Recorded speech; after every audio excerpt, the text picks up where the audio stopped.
incredibly magnanimous to the Clintons and to the Obamas is pretty incredible.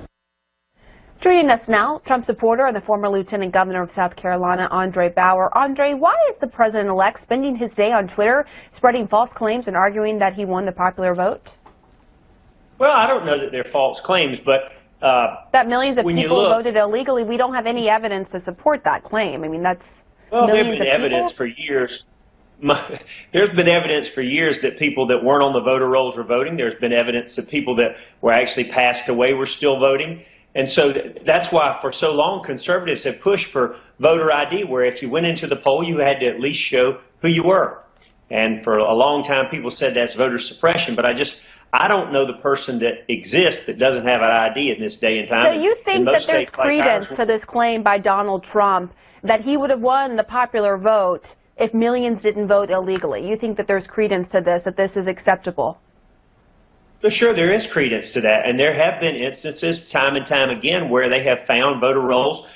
For example, I think in the last election against Romney in Pennsylvania, where there were more people that voted than there were registered in certain precincts. So then, why not a recount then?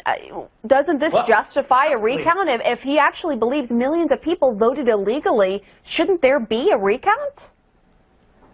Well, the election's already been decided, and for another candidate to already go ahead and concede and congratulate the other candidate doesn't move the country forward. But I think in the end, the recount will be healthy. It'll show Donald Trump won, and there's no question about it, and we'll move forward. I don't think it's the healthiest thing for the country right now, because we should be moving forward with President-elect and trying to get ready for the new president. I think it's important because he is our president-elect, and what he says matters, what he tweets matters.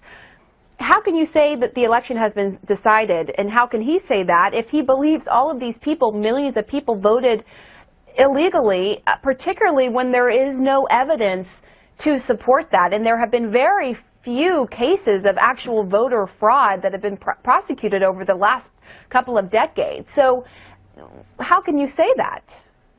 Well, if you go back again in the last election, there were several precincts that had more people vote than they had people register to vote. The mainstream media never wants to discuss it or talk about it, nor does the crowd that takes advantage of the situation. But again, I can't understand why anybody in this country would be against voter ID. The states give away. In our state, I was in the legislature when we passed voter ID, and we offered a free ID to anyone wanting an ID. And so why wouldn't you want to know who's showing up at the polls and voting?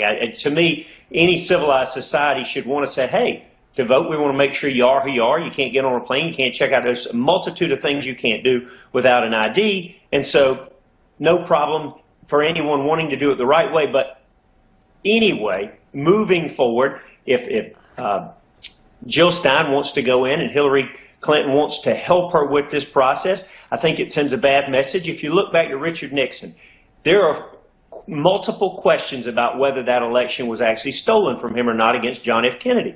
But he wanted the country to move forward, and so he chose not to contest it because of the greater good. And we know Hillary Clinton's already conceded the election to Donald Trump, already called and congratulated him. So I don't know or congratulated him. So I don't know what would be the rationale now to contest it. Okay, let me bring in Ryan Lizza of The New Yorker. Ryan, are you here with us? I just want to get your take on the latest tweets from Donald Trump. Clearly, this has gotten under his skin, this recount effort, and he has gone so far, as we were just discussing, to say that he would have won the popular vote